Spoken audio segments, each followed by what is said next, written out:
નેતાએ બિનસંસદીય નિવેદન આપ્યા છે। ભાજપમાં જઈને નેતા નબળા પડે છે।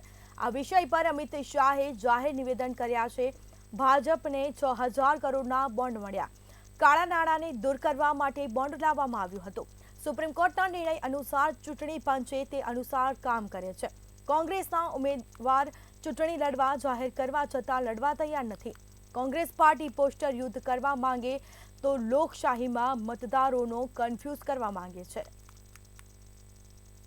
આ વિષય પર આદરણીય અમિતભાઈ શાહે પણ જાહેરમાં નિવેદન કર્યું છે। ભારતીય જનતા પાર્ટીને 6000 કરોડ રૂપિયા મળ્યા છે અને 14000 કરોડ રૂપિયા બીજી પાર્ટીઓને મળ્યા છે।